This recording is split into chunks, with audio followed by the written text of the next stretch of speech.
People, welcome to Newspaper Breakdown. It's 13th of the 2nd. I hope we are all fine. Lots of news to get through today, which is always fun. We will start with the news from Friday, where 15 people, including a 13-year-old, were arrested in Knowsley near Liverpool after a peaceful protest and counter-protest turned violent, with missiles being chucked at police and police cars were being set on fire. The protest occurred outside of the Suites Hotel, which had been providing refuge for asylum seekers under a government contract.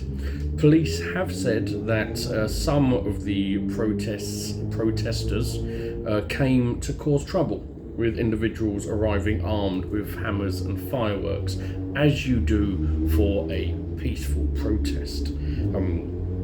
This all began with rumours and misinformation being spread on social media of an incident in the area of a man who had made inappropriate advances towards a teenager. That particular incident is still being investigated by the police. 2 weeks before the protest turned a riot, Knowsley had been included in a list of hotels housing asylum seekers on at least one UK far-right Telegram channel. Telegram has been a key organisation tool for the far right. The far right have used this incident, as they have done many times in the past, as an excuse to riot, with the patriotic, shouldn't get a far-right tedious fuck group of arseholes their organisation wrong, should I? It would be insulting. The Patriotic Alternative have organised a banner drop outside the hotel a few days beforehand, and Britain First posted how it had previously visited the site. The far right have staged a number, have targeted a number of places in the north and Scotland already just this year. The Home Secretary and far-right enabler Suella Braverman took nearly 24 hours to condemn the violence, tweeting something that came incredibly close to being victim blaming, because that's all she's fucking good for. It is important to remember that this protest riot was claimed to be there for protecting women, a lot like a vulture protesting against a coyote eating carrion. An investigation by the UN Women's UK found 97% of women between 18 and 24 had been sexually harassed, with men harassing women with impunity. But where are the far-right protests for that? Teenage girls have reported that this kind of harassment starts as young as 12, yet where are the far-right protests for that? White supremacists and the far-right have for years tried to use the excuse of protecting women. They use it so that their bigotry has some form of reasoning behind it. In this country, grooming gangs have been the big thing, as they are continually called Asian grooming gangs. Only Asian people do it. Of course, if you actually look at the figures, we all know that is not the case. The problem with the far right is that they are absolutely fine when white men rape. They love it. They are big fans of it. But it has to only be white men. You could stand up and actually try to sort yourselves out in your internal misogyny that helps propel the continual sexual harassment against women, but instead the majority of the far right are fine as long as it's patriotic rape, because they are scum. These scummy fucks who were against the Me Too movement, against feminism, created misogynistic subcultures like Red Pill or Gamergate, in where they fantasize about raping and mutilating women. They're the ones who are going to protect women. I doubt it. I doubt it very much. We always have to remember that the majority of times when you see women being protected as a use for racism, they are themselves misogynists. They are sexual harassers, predators. They are not winners. They are not there for women to protect women in any way, shape or form. We've got more stuff on the far right anyway, while we're here. To follow on from Friday's protests and follow on from Friday's story that we did on Prevent and the report by William Shawcross. He has been accused of not doing his job properly after the report, after it came out that he only attended 6 of the review panels charged with examining the more extreme cases identified by Prevent, calling into question how he came to the conclusions that he came to in his report that Prevent was not doing enough on Islamic extremism and was doing too much on the far right. Between April 21 and March 22, there was almost 1,500 assessments for Channel. That is the name given to the intensive support that is needed for the small proportion of individuals at the highest risk. Shawcross went to 6 of them. Out of nearly 1,500, he went to 6 of them and wrote an entire fucking report saying how bad everything was. Now, I'm not claiming for a moment that Prevent is good. It's not. But if you're going to write a report, you go damn sure more than 6. Prevent Watch, Amnesty International, and the former top counter-terror officer all criticised the report, with Amnesty International saying it was riddled with biased thinking, errors, and plain anti-Muslim prejudice. Shawcross made 34 recommendations in his report. All of them were accepted by the government. Doesn't seem right, does it? You would expect, if the government is going to accept the recommendations on a report, that the report would have been done better. According to Prevent's own numbers, between April 21 and March 22, for the second consecutive year, referrals because of extreme right-wing radicalisation were higher than Islamic referrals, 20% to 16%. I'm not saying that the Islamic extremism should be ignored. What I'm saying is we should tackle all of it and not just put our own bigotry to ignore one side. And we will even continue with more Prevent. 3 stories on the bounce with fucking extremism in. Counter-extremism workers have warned of a rapid rise of the number of cases being referred to by schools concerned about the influence of self-styled misogynist, probable rapist Andrew Tate. Incidents including verbal harassment of female teachers and other pupils, with outbursts echoing Tate's, I don't want to call them views, his clickbait, which is still spread on the likes of TikTok and Instagram, even though he is banned from them. Dr. Tim Squirrel of the Institute of Strategic Dialogue, which is a counter-extremism think tank, said misogyny of the type peddled by Tate was falling through the cracks of counter-terrorism policy.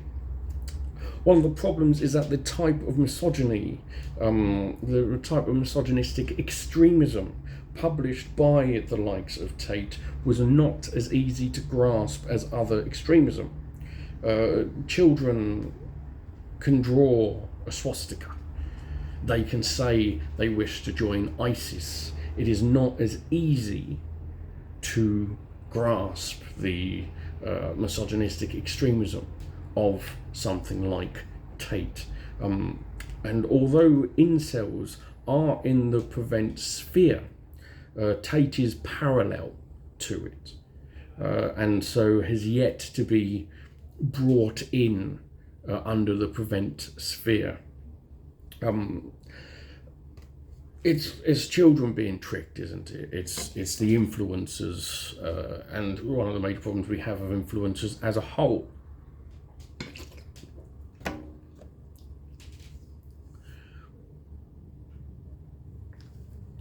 They lie, and children are dumb, and so children think that it's true.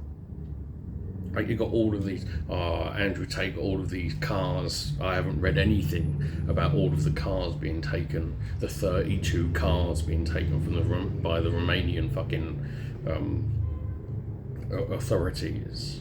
He is not doing as well in life as he wants to show, as is true of the majority of other influencers. In fact, the only reason that influencers seem to be doing well in any way, shape or form is because they're good at tricking people into believing. It is dress for the job you want. That is the pure thing that influencers do, and the job they want is to trick you. That's it. And the problem is people are thick as pig shit. Move away from that into good old-fashioned PPE corruption. With Lux Lifestyle, a lifestyle company having won a £25.8 million government contract through the VIP lanes after new Tory chair Greg Hands was approached by a local Tory activist. The company had no published accounts at the time of winning the contract, and did appear to have no history of supplying PPE.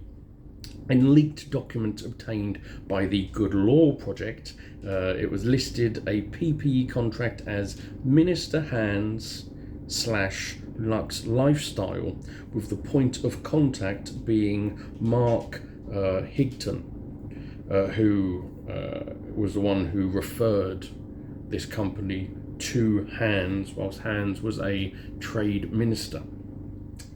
9 million items worth £20 million provided by Lux were labelled "Do Not Supply," meaning that they were not used. Lux has not filed any accounts relating to this period in question with Companies House. Its last published accounts showed that it had no employees in November 19. So, in 6 months? Yeah, about 6 months from having no employees, they managed to get enough employees to get a £25 million contract for PPE with seemingly no history of ever doing it before. Aren't they a talented bunch?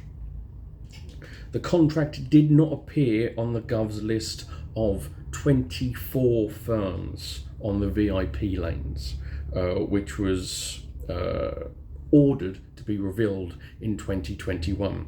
It was listed as a new buy contract. The government thus far has no explanation for the discrepancy. Once again, corruption, money up the wazoo, pissed up a wall, given to friends. That's what's happened. COVID not only killed a lot of people, but it made the rich, they conned us good. Conned us like an influencer. See how it's all mixed in? Amazing work. BT, EE, Vodafone, Virgin Media, O2 and TalkTalk are all to increase their bills for tens of millions of clients under a mid-contract price rise. This is going to occur in April and May. It's expected that the combined bill of £600 million more to clients. That will be more than what it would have been if the deal matched the current cost of living crisis. Although not allowed for other utilities such as gas and electric, telecoms firms use a range of methods to put up the annual costs of their bills to take into account inflation. And so they changed the contract, even though you've signed the contract. As I say, it's not allowed by other utilities. Not only do some firms use RIP instead of RPI. Fucking Jesus, that's death on the brain. That is RPI instead of CPI, which tends to they're both inflation counters, but RPI tends to be higher. The normal inflation numbers that you see in the papers tends to be CPI, but RPI tends to have higher figures. They also had a few percentage points on top of that for how much they're going to raise the bill, just for a bit of fun for them, a little bit of shits and giggles. Sure, we're going to bug at you, but that little cherry on top, that's just for us. Ofcom is currently investigating the widespread practice of mid-contract pay rises, price rises. So we'll see what Ofcom come up with. We've got two news stories left, so we'll get through them. This is according to the Institute of Fiscal Studies.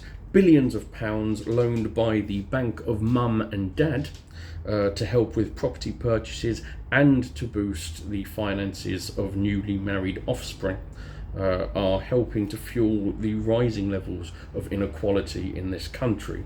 The IFS said that parents will provide £17 billion of gifts and informal loans this year alone. Most transfers come from the over 50s to children in their late 20s and early 30s. Do not worry, ladies and gentlemen, I'm not part of that. I'm not. I mean, the only way I'm getting a lot of money from like my grandparents or parents, if they turn out that when they die, they've left us a map to treasure. But I don't see that happening. Offspring of uni-educated, home-owning parents received as much as 6 times more than 6 times more in their 20s and 30s than children of renting parents. Children in the highest income of the highest fifth of society received 26 times more than their peers in the lowest fifth during their early adulthood. This is amounting to approximately top fifth getting 6,300 on average, for the lowest and the poorest getting £240. So quite a big fucking difference. Of course, there is gender and race issues here as well. White adults were 3 times more likely to receive a substantial gift than Pakistani or Bangladeshi peers. Also, there was a gender trend, with women more likely to receive gifts from their parents at a younger age, whereas men were more likely to get gifts at older ages. About half of the money young adults receive is for property purchases or home improvements, with an average of 20k coming from parents. Good luck to them, well done. You'll never get rid of equality. You just fucking won't. It's a nigh on impossible. I mean, it would be nice to attempt to shrink it, but then you would need some progressive taxing, wouldn't you? Tax the rich, as an example. You'd also need to make sure that if you get a job, you have the opportunity to progress and earn more money. But finally, UK's former chief Brexit negotiator and classical dumbass, David Frost, has urged ministers to fully and enthusiastically embrace the advantages of Brexit like a fucking cult. He also described the meeting of prominent former Leave and Remain campaigners to discuss how to move on from Brexit in the national interest as a plot to undermine the deal he struck with the EU, like a dumbass conspiracy cult. The two-day summit, titled "How Can We Make Brexit Work Better with Our Neighbours in Europe," was attended by Michael Gove, who was the former co-leader of the official Brexit campaign, and senior members of Starmer's shadow cabinet, as well as diplomats, defence experts, and leaders of major businesses. Brexit has not worked. Brexit will not work because it's a dumb idea, and it don't matter how much you wish on a star, it's dumb. It was negotiated by dumb people. It was believed by dumb people, and it has been pushed forward by dumb people. Now, unless you have some intelligent people there, it's not going to work, and they're all so very dumb. And it's a cult. It is. It's a terrible cult. Cult for cunts. Oh, I hope it's been interesting for you, and I shall speak to you tomorrow. Bye.